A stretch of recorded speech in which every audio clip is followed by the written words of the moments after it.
meditation, yoga, and especially psychedelics, I was kind of catapulted into a whole nother realm of how to work on myself, do the inner work. They can really, really help us in our personal development and spiritual development. When's the last time you sang? When's the last time you danced? When's the last time you created art? And I really feel this is so true, and especially around nature. It's like, when's the last time? Moments, but it's like, how can you like bring that back into your day to day and just start living a loving and happy and fulfilling life? Yeah, I'm super happy to be here today with Dr. Darragh Stewart. And Darragh is a co-founder of Inward Bound Psychedelic Retreats in the Netherlands, a pioneering venture in the emerging field of psychedelic retreats. He's one of Ireland's prominent men's work facilitators and co-founder of Psychedelic Brothers Islands. He holds a PhD in molecular plant genetics and is driven by bridging science and spirituality. His grounded, non-dogmatic approach helps individuals to connect with their inner selves through modalities like breathwork, meditation, and movement. And he's currently committed to reclaiming Ireland's indigenous use of magic mushrooms and championing best practices in navigating altered states for self-healing and community well-being. Yeah, and on your website you write that you're bridging science and ancestral wisdom. And I guess for a lot of people that's an unusual combination. So yeah, I would love to hear more about what that combination means to you and like how you came to the point where you felt those two worlds need to be combined through my work. Yeah, great honor to be on the podcast, first of all. Yeah, Bridging the Worlds has kind of always been a little bit of my personal journey, really. You know, I studied science for over 10 years, specialized in molecular genetics, and was very much in this materialistic, rational kind of space of how I approach myself and the world. And through some kind of big holistic practices such as breathwork, meditation, yoga, and especially psychedelics, I was kind of catapulted into a whole nother realm of how to work on myself, do the inner work, and how to approach life. So yeah, I really see that, you know, science is kind of slowly catching up now to the kind of more of the Eastern philosophies or more of the indigenous wisdom that is available in the world. And I really do believe in the data, but I don't think the data can always explain everything. And that's why I love kind of merging these two worlds, the science with the mystical or the science with the spiritual. I do believe in science, and science can inform us and tell us so much. But I find that some of these kind of other practices, you know, like ceremony, ritual, being out in the land, sweat lodges, vision quests, they can really, really help us in our personal development and spiritual development. 100%, yeah. And how did you get in touch with those modalities, breathwork, sweat lodge, psychedelics? Yeah, it was. How did it happen? Yeah, good question. It was definitely an interesting journey because, like I was saying, I studied science for so long. I was very much in the science world, and the holistic world was kind of, I had this like bias or prejudice that that's like woo-woo stuff, you know, that's like hippie stuff. And the last thing I wanted to do was become a hippie, which I kind of did for a while because I, you know, really threw myself into it. I still think I'm kind of hippie, maybe more bohemian, but I, yeah, kind of have a foot in both of the worlds. Mainly was through my own direct experience, you know, with psychedelics. I was having, you know, profound experiences that the science couldn't really quantify. The closest kind of science at the time was all this stuff coming out of John Hopkins, Roland Griffiths, you know, sharing about the mystical experiences and these kind of things. And it was kind of like almost like a slippery slope into the holistic world. Once I got into it, I was like, wow, there's so much here. And as a scientist, I was kind of quite lucky because I was able to kind of move through the kind of fluffy spirituality or fluffy holistic stuff and find the stuff that was really working for me. Yeah. And yeah, it was kind of like more so like called to it. I was more called to exploring more of the nature-based spirituality, more of the, you know, connection to my roots, my land, my own culture. And as an Irish person, that's really in our culture, you know. It's kind of, if you start to go down a few layers, it's really there. A lot of the traditions are kind of being revitalized now, and I think this is due to people going abroad to other cultures and seeing, that their kind of core essence practices are still intact. And it's kind of about remembering, not culturally appropriating, that happens, but remembering what we would have had as a tradition. And, some medicine carriers still carry those traditions. It's like a little bit like on the fringe, hard to find, but they're there. And so when Ireland. Yeah, in Ireland. So when I went to seek them, they were there and they were happening. And it was kind of like, I suppose, a natural progression. I felt very drawn to more the nature-based spirituality, more the shamanic approaches that were happening in my own country. Very lucky to find a great teacher, Martin Duffy, who's been championing that in Ireland for many years, and other teachers. And then I just kind of wanted to try everything, It's like there's all of these wonderful modalities to try. It's like, let's go. Yeah. Amazing. And when you say like nature-based spirituality, what does that mean to you? Yeah, for me, it means a connection to place, a connection to land, and connection to the natural law of things. So connecting to the nature of things. So seeing maybe spirituality or spirit in all things. So from the ocean to the trees to the rocks to the land, having its own energy, its own frequency, its own spirit. And there's an opportunity for you to, quieten the mind, or take plant medicine. It's an easier shortcut. It can take a long time to quieten the mind, to really tune into that, to tune into the natural world, and to see the natural world and everything that it has as a teacher, as a guide, as giving you some sort of input into how you're living your life and your part in it. I think one of the biggest things is seeing us as part of nature and not like separate from nature, and being able to get back into that rhythm of like, okay, I'm a part of nature, and how can I live in harmony with it? Yeah, I can so much relate to that. Like recently somebody asked me what I received from psychedelic work, so to speak, and for me to even more depth in the connection to nature, that is one of the biggest gifts for sure in working with plant medicines. Yeah, absolutely. I think they're starting to do a lot of research at the moment as well around people's attitudes towards nature and the environment after taking psychedelics. Like people are going out and signing more like petitions to not destroy nature. People become more conscious of eating meat or becoming vegetarian, or, getting more involved in environmental causes, because seeing that nature is our home and currently we're destroying it in a massive, terrible way. So, and a lot of the indigenous traditions, there's from around the world, they're so in connection with nature. It's their home, it's their place. So, if people work in indigenous ceremonies or ancestral ceremonies, it's always so close to nature. Close to the elements, close to spirit animals and the spirit of the plants. Which most of the psychedelics come from. Yeah, absolutely.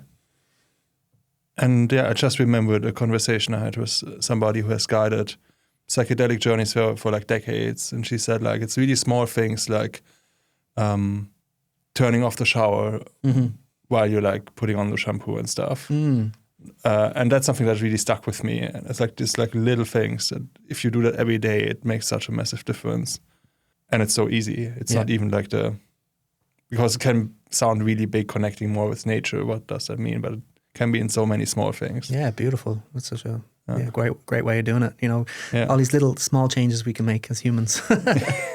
In like daily consumption. I've been recently on like a no plastic mission. Oh wow.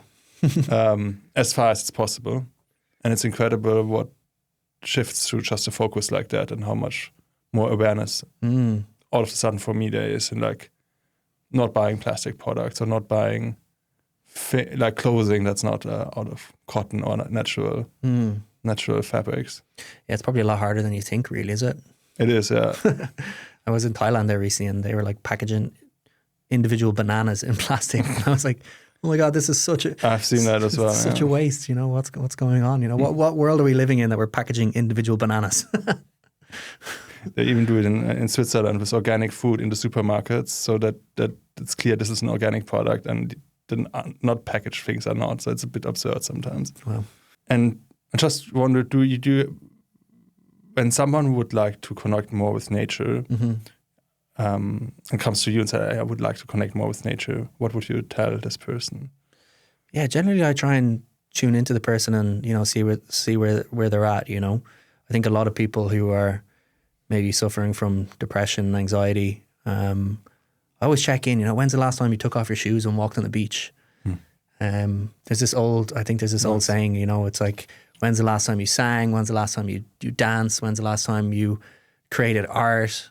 And I really feel this is so true, and especially around nature. It's like, when's the last time you were in nature, shoes off? When's the last time you felt the ruggedness of a tree bark, or really got in and smelled the flowers? Like, it's such a cliche thing, like stop and smell the flowers, but it's so true. It's so true, and I think the science as well is showing that there's like pheromones in the air when you go into a forest, and this activates parts of the brain that like makes more serotonin and dopamine, makes you happy.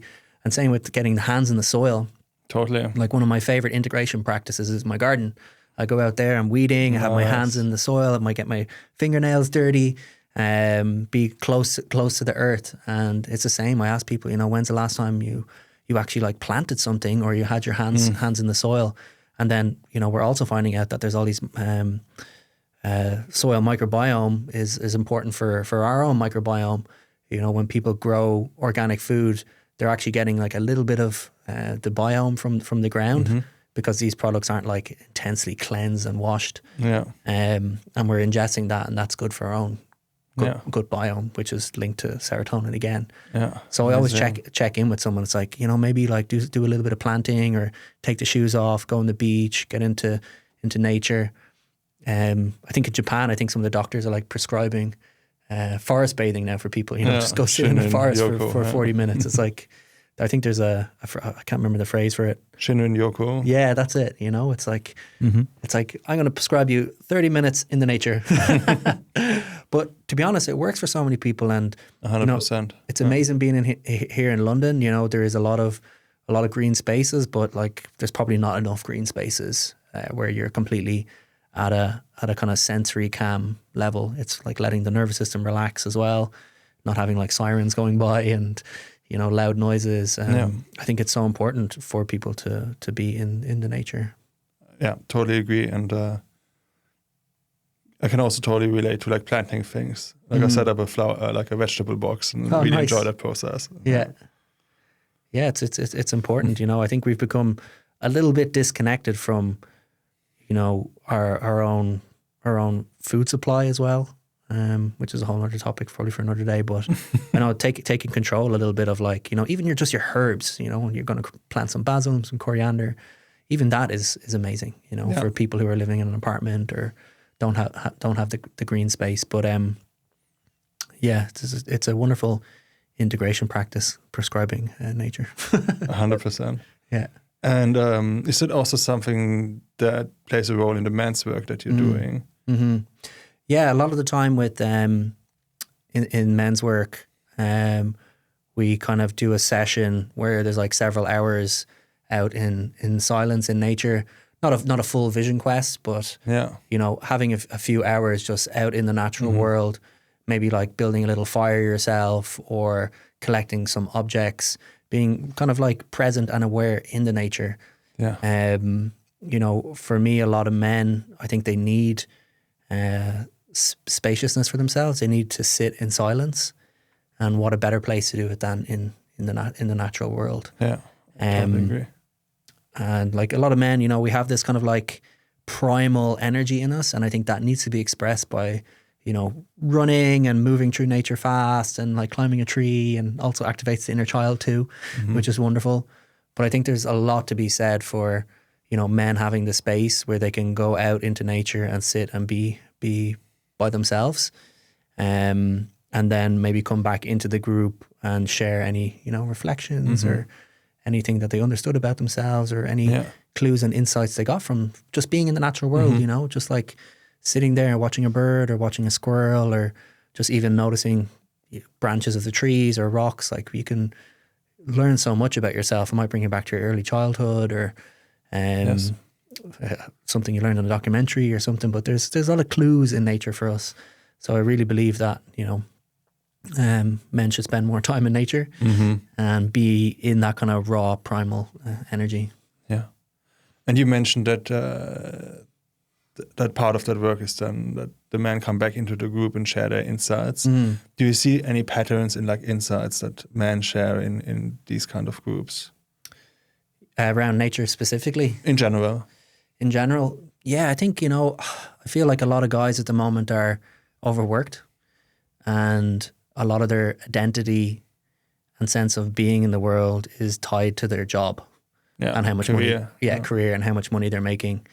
And I think a lot of men find their kind of validation outside of themselves too.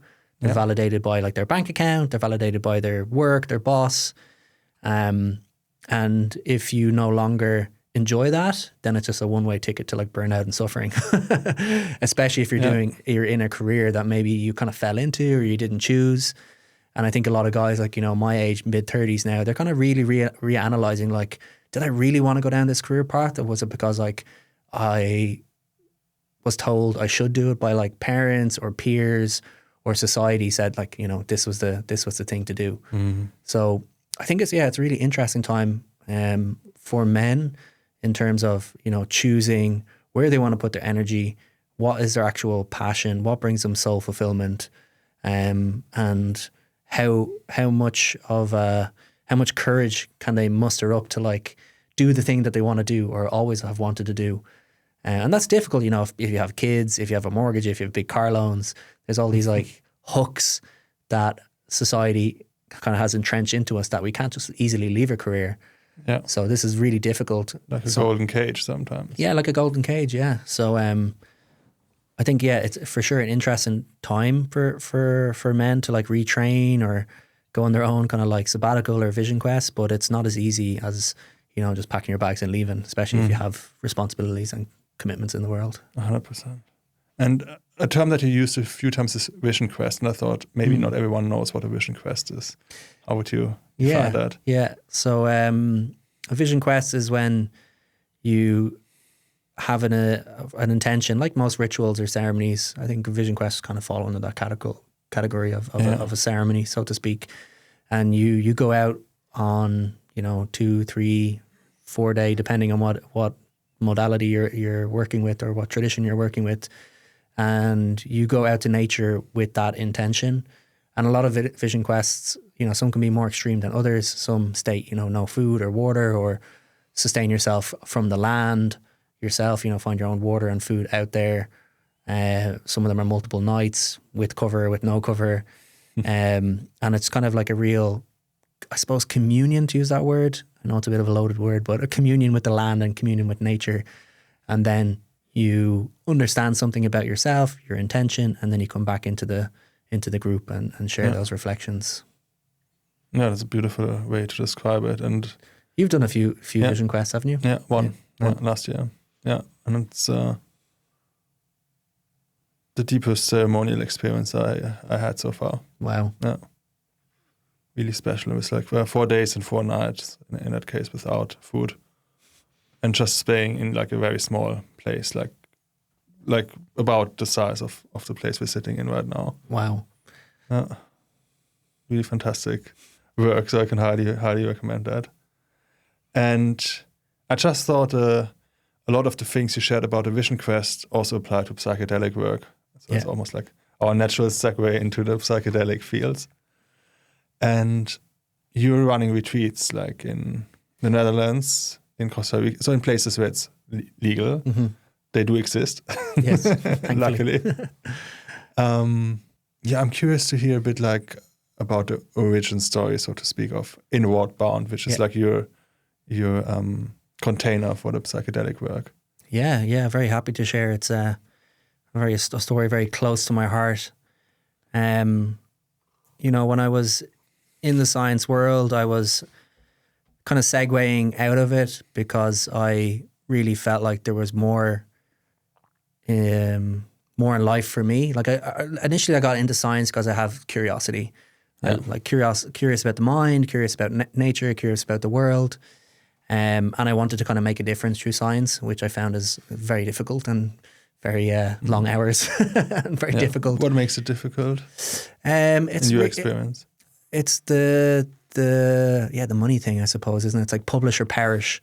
You know, you can have these amazing projects that are going, and if somebody doesn't want to fund it, you know, your lab could be done in an instant. So there's this high level of pressure. You always have to be producing, and science is, you know, it's a mean subject because there's constant failure there, and there's constant rejection and constant letdown. You know, experiments don't work over and over and over again. So it takes a lot of like tenacity to keep going, and it takes a lot to keep you buoyant. And then sometimes, you know, you might be working on something for many years, and then someone else publishes results. You know, you get scooped, and it's like very disheartening. So, you know, science is for sure a tough grind when you get into the deep academic level of science. So anyway, I was in that, and I was kind of really on my own journey of had, you know, depression, anxiety, in my mid-20s, and I was really struggling with that, you know, finishing my PhD and doing my postdoc. So I started to meditate and got into Thich Nhat Hanh tradition of meditation. Was very lucky. There was a workshop like once a week, every week in Dublin. And then I started to do some yoga, and these kind of modalities really helped me. And one of the things that was really difficult for me was that my kind of depression was manifesting in the body as pains in my hips and my legs. So I started to go for massage therapy and really loved this, and was having like big releases from this. The guy was like more a body worker than just a massage therapist, you know. He was working magic on my body. So then in the evenings I started to train as a massage therapist, as kind of like this was going to be my segue out. And at that time I started to meet wonderful people in the holistic sphere, and then found my way into the psychedelic sphere through a psychedelic society that was happening in Dublin, and met some wonderful people, and then started to have these profound psychedelic experiences with good people. In ceremonies and recreationally, and one of the things that kind of there's kind of two things that were really wonderful at that time. I started to meet really amazing people. Like I really started to meet men who were really heart-centered, open, and were having these really beautiful connections and conscious connections for the first time with the men, outside of like this competitive kind of sporting narrative that is so entrenched in I suppose male culture in Ireland and the UK and most of the world. Can extend that to like Germany, Switzerland, everywhere. Yeah. So I started to meet, you know, a lot of guys who were talking about philosophy and these other wonderful subjects. And then two of my colleagues, one I was a lot closer to in my institute, were taken by suicide. To the men. Wow. And for me, this was like a big moment. I think it affected me more than I had realized at the time, but I really felt like, God, like men are suffering so much in this world. I felt like I need to do something about this. So what kind of happened naturally in our group was we started to like separate, like the men would go off, the women would go off if we're out in nature, this kind of thing. And I was like, this is so therapeutic. So then myself and my friend at the time, Rob Coffey, who's now my business partner, who we set up Inward Bound, we started to run men's circles in Dublin. And then we started to run, they went so successfully well. There wasn't so many men's circles like 10 years ago in Ireland, like a few. They went really well. And then we started to run men's retreats. And then I think the natural progression was for us to start to run psychedelic retreats. Rob was a psychotherapist, and I was coming at it from more like an embodiment, spiritual kind of angle, and a science angle. So we had teamed up, brought other people in, other therapists, and then we set up Inward Bound. Legally in the Netherlands, it's the only place in Europe that you could legally work with psilocybin. Yes, and you know, psilocybin is our indigenous medicine. As Irish people, like psilocybin mushrooms grow all across Ireland in the winter. Yeah. So for us, it felt like quite congruent to like start to reclaim our old tradition of working with magic mushrooms, psilocybin mushrooms. And since then, you know, 8 years, we've had like many different members, many different modalities of people coming in and out, and we've created a really wonderful and safe program with the preparation, screening, the retreats with the high dose sessions of truffles or mushrooms in Costa Rica, and then the follow-up integration. So it's been a wonderful journey, and I feel so fortunate to be in this space when the psychedelic wave is waving. That's so fantastic. And you just mentioned the psychedelic wave is waving right now, and it's like maybe not as hyped as like 2-3 years ago, but still quite a buzz around it. And I'm curious how you see that. Like, what do you feel is like what are the positive sides of this hype, and what are maybe also the not so positive sides of that? Yeah, it's a good question. Like with any of these kind of things, there's always like two sides. And for me, like one of the clearest things now is like psychedelics are not for everybody. Some people who have certain mental health disorders or conditions, shouldn't do psychedelics. Yeah. And so like psychedelics, I think we're kind of like pinned as this like magic pill or magic bullet that's going to like change the world. And I think there's a lot more nuance to it now that we know. So I think some of the downsides are for sure the involvement of like the pharmaceutical industry, the involvement of, control and power dynamics. Are who going to be the people to administer this? Is it being done in a safe way? Are people getting proper follow-up integration, which is not happening? I've heard of people go to clinical trials and have huge experiences and then just have like one session after, or 2 sessions, or no sessions at all. And this is the same for, the plant medicine and the retreat businesses as well. I've heard a lot of people go to retreats and not have proper screening, not have proper integration, not have proper follow-up, and people are left really disorientated. And, people shouldn't have even been on some of those retreats. They should have been screened, or the spaces themselves aren't being held properly. There's too many people, like 60 people in ayahuasca ceremony with like 3 or 4 facilitators, and people are getting like re-traumatized and having a lot of issues. Yeah. So, as a whole, I think the psychedelic industry is in a very young space. There's no governing body. Nobody's really regulated to do it. There's no overarching regulation body that says like, you're a psychedelic facilitator. There's many paths into it. Of course, there's like shamanic, there's a science, there's a psychological, there's many paths to work with these medicines. And I think they all kind of blend and overlap in a really good way. But I think, if you go just really one area, I think there's some nuance can be left, For example, if you go just down the clinical route and you have a mystical experience or a shamanic experience, there's no real cultural context there to hold that or frame it for you. Yeah. Or if you're in a shamanic ceremony and you have a psychological break, or a spiritual emergency or something like this, and then maybe they don't really navigate it in the correct way or give you the correct kind of follow-up. Yeah. So I think each of the different spheres can probably learn from one another. And I think some spheres are good for some people and maybe not for others. Some people will need to take their psychedelics in a clinic because they will need that level of safety and control. Yeah. And maybe some people might get a lot more benefit by doing it in the holistic kind of retreat setting, or a naturalistic setting, and do the other practices like breathwork or yoga or meditation for like nervous system regulation, rather than sitting in a clinic. So it's going to be really exciting to see how things kind of develop over the next while. Totally. And when you talk about clinics, what I have to think about is like my like a colleague of my mom suffered from depression. It's a really severe depression, and he lives in Switzerland, and he got approved for ketamine therapy. Yeah. So ketamine is like an anesthesia, right, that also can be used for psychedelic therapy because it has also psychedelic effects. And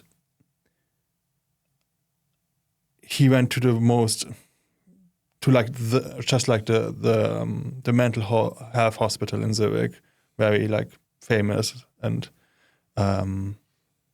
well-known place. And they basically put him on a dentist chair and gave him the ketamine drip and left him there for an hour, and then came back and sent him home. And that was it. That's it. Wow. And for me, that's such a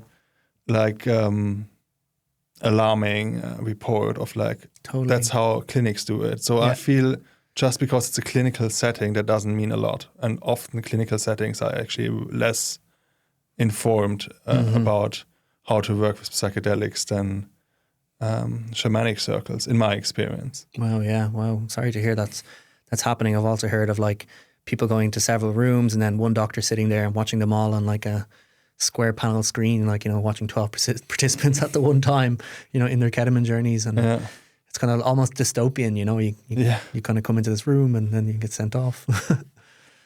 I think, I really feel like I hope that the level of like human connection isn't lost in this whole sphere. And I feel like that's one of our big values at Inward Bound, is having this kind of human connection and heart in the work. Yeah. It's trying to meet people as another human, not just like another number on a sheet. And I really hope that doesn't happen in the clinical sphere, because I feel like a lot of people, they're coming with their issues because of maybe dysfunctional relationships with other humans. So us as facilitators have a huge responsibility and an opportunity to help in reparative ways for people, with being there compassionately, being there with loving kindness, being there as a co-regulating steady force that maybe they didn't have as a child or in the relationship or, in their life right now. So they get to really be around that energy and feel it and allow it in. And I feel like that is be nurtured. 100%. Yeah, it's a great word, to be nurtured. And I think that's what a lot of people are looking for, and I think a lot of people need. Yeah, that's so true, and especially for men, that's so important. Yeah, for everyone. But I've met a lot of men who are very far away from their emotional world and from their own inner experience. Yeah. And I gave like a nervous system regulation workshop this morning here in London in Soho House. And it was, again, very eye-opening that like 85% of the room were women. Yeah, wow. Yeah. Yeah, it was very similar to when I started off like this spiritual personal development work maybe 10 years ago. I was like the only dude at the yoga classes. Yeah. I was the only guy turning up to the meditation some weeks, or the only one going to the shamanic workshops. I think the women are definitely a few more years ahead of us in terms of like the spirituality and the inner work. But I really feel like in the last few years there's been a big shift. I feel like there's so many more men are seeking these spaces because they need to primarily. But I really feel like there is definitely a shift now in men seeking, therapy as well, which is really important, and seeking their own personal development and spiritual development, which is great. Gives me a lot of hope, going to a lot of men's retreats and trainings and seeing the guys turning up and showing up. Yeah, that's amazing. And one term that I also heard you use, not here in the interview today, outside of it, is the term of shadow work. What is shadow work for you, Darragh? Yeah, so good question. And it's kind of like I was going to kind of mention it for the reason why men aren't accessing their emotionality is because it's been resigned to the shadow, which is this part of the psyche that we have repressed or hidden away because we don't. It's mostly unconscious. We've built up defense mechanisms to feel safe, and we don't want to access this material because maybe it's too painful. It's like things that happen to us that are kind of pushed down. It's too painful to access, and we don't want to move through whatever it is, the grief, the anger, and then this can leak out in unconscious ways. We don't even see it. We don't even know it. And stuff can also be resigned to the shadow because out of our family dynamics growing up, or our societal dynamic, or friend dynamic, it doesn't feel safe enough to maybe express. You don't feel it's you don't feel it's safe enough to be emotional, or to be vulnerable, or to share things that maybe you feel shameful about. Maybe something happens and you resign it to the shadow out of shame. So doing kind of like shadow work helps us to like reintegrate those parts. It lets us kind of connect to those parts and to feel those parts again that were repressed, done in a safe way. I think Carl Jung talks about, what is in there in the unconscious will kind of direct our life, and we'll call it fate. So we have to we kind of have to go into the unconscious and to see and to make it conscious and to understand, okay, like there are these mechanisms in there, and maybe it's like patterns of relating that are no longer serving you. Maybe they did support you at one point in your life and made you feel safe. But as you grow, maybe these are things that are actually holding you back. And there's this kind of phrase in the spiritual circle, like, oh, let go of what doesn't serve you. That's always thrown around. And I like to think it as maybe it's like these egoic mechanisms that have developed to keep us safe and to keep us as part of the tribe or from accessing love from our caregivers. So a big part of the journey is, reintegrating these things into yourself, like where are your triggers around being angry? What do you feel shameful about? Where is your grief? And really going into them and accessing them and kind of alchemizing them and learning how these might be influencing your life in an unconscious way. So yeah, I love this kind of Jungian idea of shadow work. I think it's really beneficial for men because it helps us to access vulnerability, to access emotions, and it can create the fastest and most profound change. So yeah, I love working with my male clients with shadow work, bringing them into those emotions, those feelings, and letting them access them and seeing that it's okay to feel this stuff, We don't have to bottle it up. We don't have to be alone. We don't have to like suppress it all down because we have shame around it or it's too painful to access. We can, and we can create huge shifts in our lives if we do. Absolutely. Yeah. And Carl Jung also often, like one word he used in this word of shadow work is also the word of gold, finding the gold. Do you have maybe an example of somebody you worked with, like what finding the gold meant for this person? Yeah, I kind of. Or for yourself? Yeah. Well, I could maybe start for myself. I think something. I have a friend too. Yeah, I kind of. Let me think. I have two examples, like a personal example, and then maybe a client. One example was my own singing voice, which when I was growing up in primary school, I was a descant, which was in the choir was like one of the boys that were able to sing the highest. Okay. And I got really bullied for that. Like people used to there was like two of us in the class, and the teacher always used to make us stand up and like pick us out and say like, all right, Darragh, sing this part now. And I'd be like angelic singing this part. And I got so like, it wasn't harsh bullied, but I got like, laughed at and this kind of stuff that I had resigned my singing voice to the shadow. Obviously I didn't know that as a 10-year-old, but my singing voice had gone there into the shadow. And it was only in the last like 6-7 years that I've been able to reintegrate my singing voice again and be able to, sing in public or sing in front of other people. So, I didn't feel safe to sing. I didn't feel I can totally relate to that. I didn't feel like I could show that part of myself. But that's such gold. Being able to sing is beautiful. We had one client as well who had it around art. He had a psychedelic journey that he realized that he loved art. Art was like a huge part of his life for many years. And for whatever reason, I can't remember off the top of my head, but in his journey, he was seeing all of these paintings and pictures, and he reconnected to his artistic self. Yeah. And when he went out, he actually went out and he bought this like massive piece of art painting and hung it up in his home. And he said he had a newfound deep appreciation for art again. And he started on a journey of painting again. Yeah, wow. And so for whatever reason, his creative self was also suppressed to the shadow. So, there are those parts of us, I think, that get lost as we age. And I really believe like inner child work as well helps connect us to those parts where, a lot of the stuff that we love to do as children are probably some of the things that our soul really love to do or our spirit loves to do. And as we age, we just lose those things through like life and responsibility. Yeah.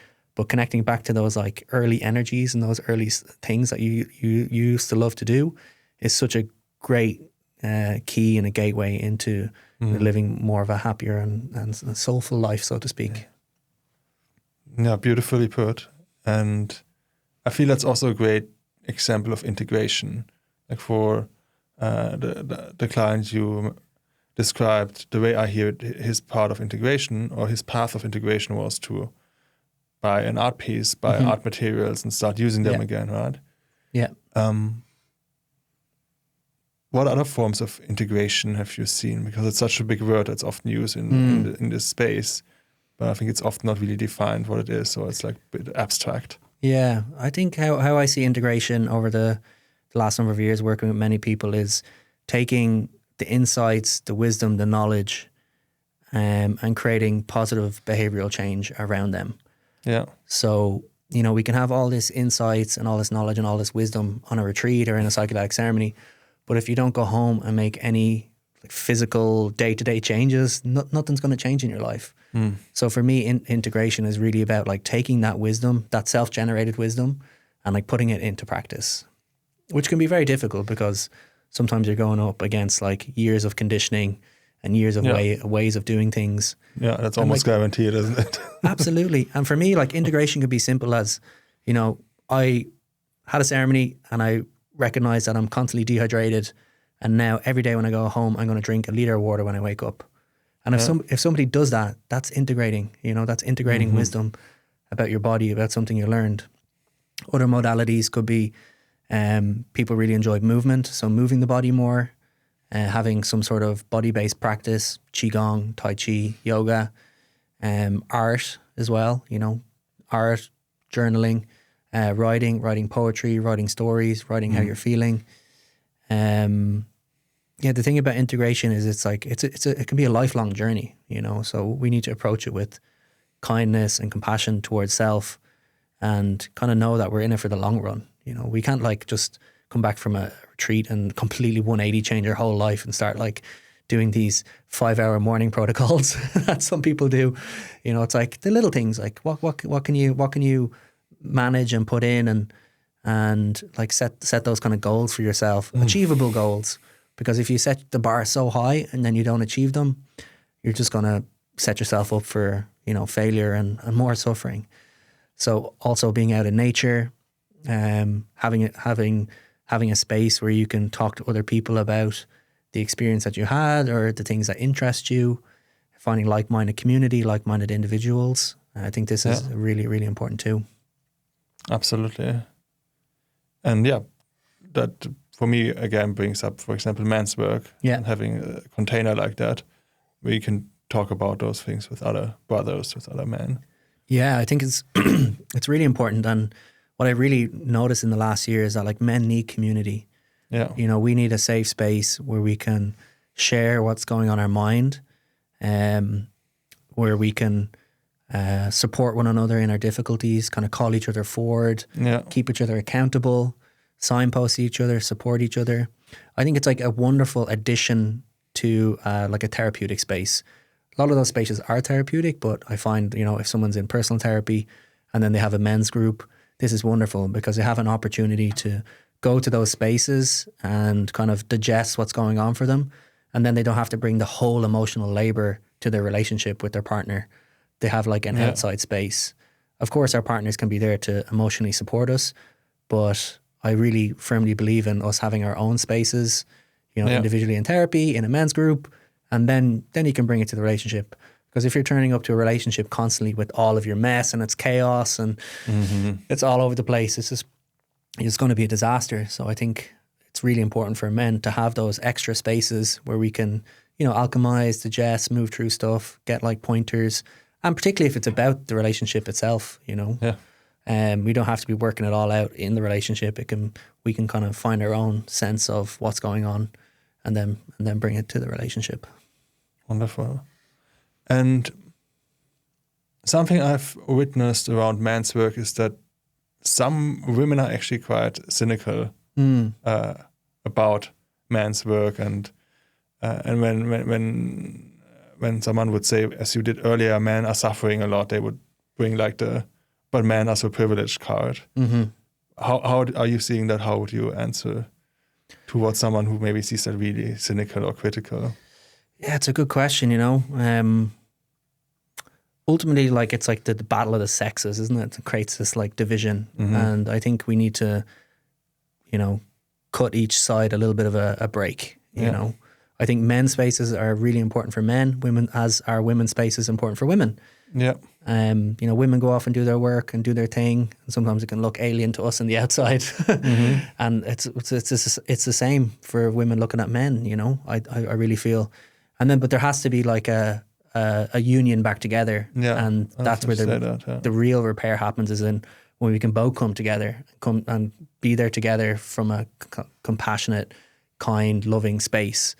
Doesn't mean that some stuff is like acceptable behavior wise, but we can kind of hold more compassion for each other. And I feel like that's really missing in the world. Like you had this whole manosphere thing recently, and now we're getting crazy shit. Yeah. And now we're getting the femosphere. Is that a thing? Yeah. No way. I saw it on the Sunday Times there the other day, like the femosphere and all these women getting this like toxic content, like Wow. So it happens on both sides. We have to understand that. What's happening in the shadow for men is also this shadow for women too. So we need to be able to acknowledge both sides of that, and heal our wounds, and then create the positive behavioral change in the world. 100%, yeah. And what comes up for me is when I hear you share about like the how did you call it, the women field? Femisphere. Femisphere, yeah. Is that,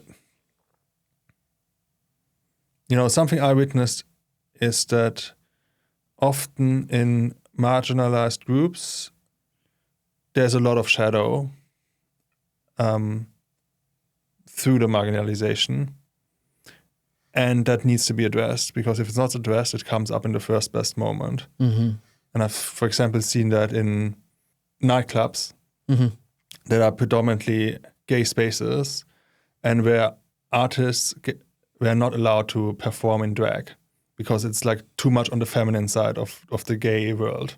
Okay. And it's not the butch, masculine, hyper masculine gay stereotype. So they have been excluded in their own world, in their own spaces. And I found that really mind-blowing. How can you just pass it on? But it's trauma reenactment, right? It's like if you don't resolve it, if you don't address it, it will come up somewhere. I think that's a good example for actually shadow coming up in a very unexpected way. Yeah, wow, interesting. I think sometimes when we get too entrenched into one thing, then also all of a sudden we become the thing we're trying to get away from. Yeah. So true. Yeah. like men who try to be very different from their fathers and then realize, fuck, I'm my father. Yeah, exactly. It comes full circle. Yeah. And I wondered, if you imagine that some men are listening who have never done this kind of work and are curious to explore it, like where would you point them to? Yeah, definitely. Inwardbound.com. Inwardbound.com. I really feel like, trying to look for a men's circle or, like a men's mentor, first of all, that you resonate with their language and what modalities they're using and maybe their background. Because some guys will come to me, they'll love my work and they'll really click with my work, and maybe some will come and they won't enjoy my work for whatever reason. And that's okay. It's like, I really believe with teachers you go to, it's like, find what works for you and then leave the rest. If it doesn't resonate, don't just like swallow it down. And I think that's important. I think men have really good bullshit radars a lot of the time. And I think it's really important for us to tune into that and say, like, is this guy living a life or promoting values that are congruent with my values? And if yes, then maybe go to his workshops and go to his men's circle and go to his retreats. If not, don't force yourself to go there. So I think first of all, it's like find a men's mentor or teacher or coach that you're really clicking with, and then go, see how you get on, see how the practices are, see what the retreats are like, and then notice if there's any shift or change in your life. And kind of start from there. But generally a men's circle is the first thing to check out. And, just speaking to it, it can be so courageous and very brave for a lot of guys to go to those spaces, because sometimes like from the get-go they demand a lot of vulnerability. and they demand, you know, a lot of like sharing and feeling, which can be very alien for guys. You know, normally they're used to sharing about sports or, you know, economics or finance or something like that. And it's like, all right, no, share about your like childhood or share about your relationship with your partner or whatever the theme and the topic is that week. And sometimes it can feel very, very like uncomfortable. You know, I've said in many circles where there's like such a big air of uncomfortable energy in the space, you know, and after a few rounds of sharing and vulnerability, it kind of like softens and dissolves. And, you know, a lot of men who have been to my spaces say like after a few weeks, they feel like they know those men in the circles deeper than they know maybe their long-term best friends that they've been going to the pub with for many years, or their father or their brother, because, you know, there's this real like deepening in those spaces where we get to connect in a really authentic and real and raw way, which is kind of a privilege in the world these days. Yeah, I totally agree with what you shared about the men's work. And I guess in the light of where we can point people towards, part of that is also like, how can you recognize a good facilitator, for example, in the psychedelic space? And I heard you also share about screening, and that's maybe also a word that's not so familiar for people outside of the space. Yeah, no, absolutely. I feel, you know, whenever you're going to a retreat or a ceremony or to a new teacher, I think it's really important to do some kind of background checks and make sure that, you know, they're doing their due diligence for you. So they're creating the safe container before you even get there. So for the realm of psychedelics, you really want to see, you know, are they checking, you know, your mental health history? Are they working with you for your intentions? Have they checked if you're on medication?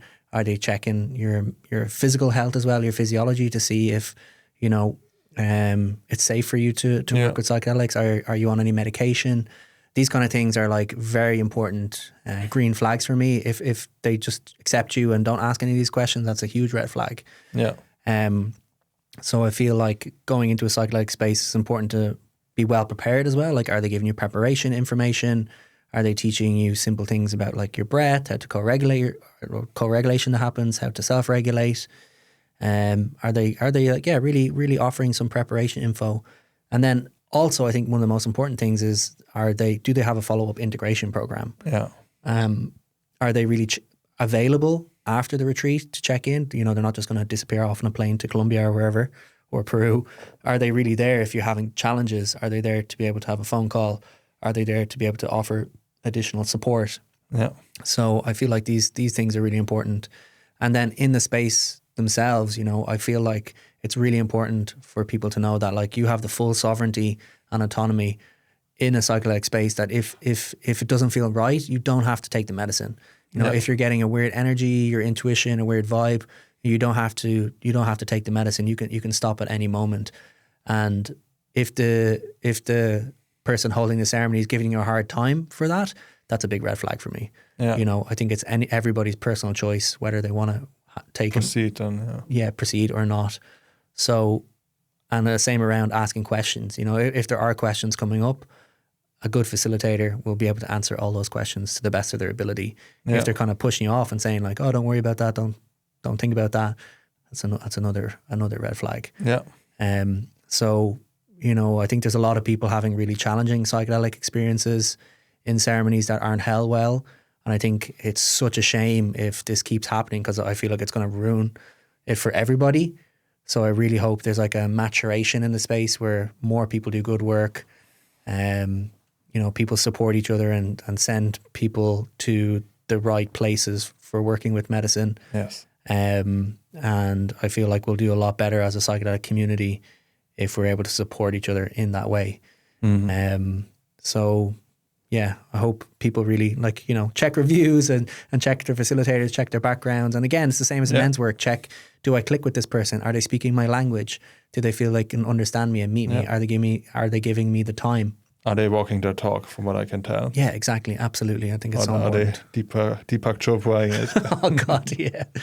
Yeah, well, you know, we're living in a bit of a Black Mirror crazy time at the moment, you know. So I think having discernment in the spiritual space and the psychedelic space is very important. And earlier heard you use the term like fluffy spirituality. Is that also part of like finding good facilitators to like go beyond that? Yeah, I think it's important. What does fluffy spirituality maybe mean for you? Yeah, it's a good question. I feel like, in a lot of these containers, I think maybe people are just going around in circles. And I think, the personal development sphere is a bit like this as well. Like, you're always broken. There's always something that needs to be fixed. Are you actually feeling the feelings and moving through it, or are you just spiritually bypassing it and it's love and light? Mm-hmm. I feel like what's spiritual bypassing? Spiritual bypassing for me is kind of moving into a space of like love and light and not really connecting to our emotions and our feelings and processing them in the correct way. Like, feeling your anger and moving your anger and being in your anger. It's okay. You don't have to transcend it and say like, oh, I'm never angry. I'm a love and light, compassionate, loving person. It's like we have all of these quote unquote negative emotions, and I think it's important to do the work on those too. Mm-hmm. Like shame, anger, grief, pain, suffering, all of this kind of stuff. We have to move through it. It can't be all just like glitter and white clothes and crystals. So yeah, I think it's important that you're actually kind of doing that deep inner work and moving through the emotions and being in the body and doing the more grounded practices too. Yeah. Wonderful.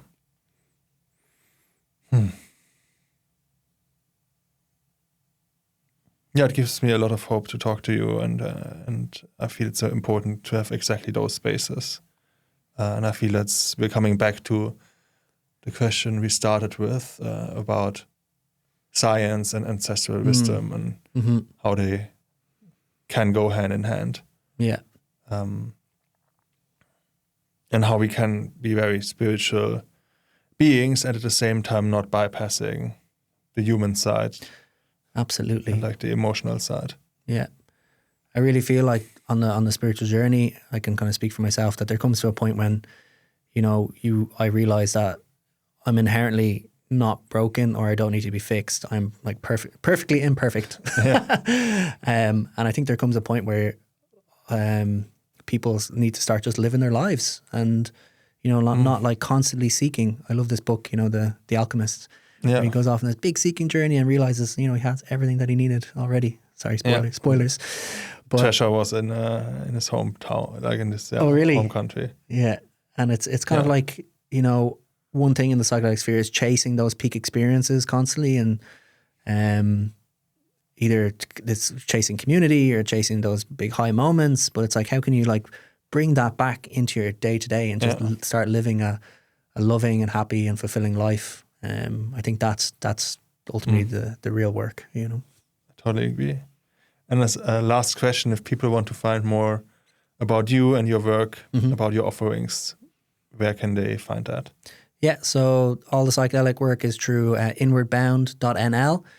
More of the men's work is up on my personal page, innerwork.ie. So all the events and retreats that I run are up on those. And if they want to follow me on Instagram at DARSTEWY at Darragh Stewart, they can connect with me there. Awesome, wonderful. Thank you so much, Darragh. Yeah, great pleasure. Thanks for the wonderful questions. Thank you so much for being here on Inner Alchemy. If this episode resonated with you, then please share it with someone who might benefit from it. And if you want to go deeper, then you can check out my 10-day course called The Missing Piece that teaches you how the nervous system works and how you can start to regulate your own nervous system.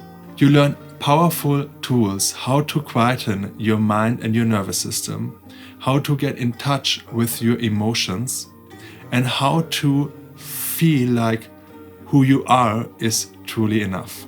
And if you would like to work one-on-one with me, you can schedule a free session through my website georgestuby.com.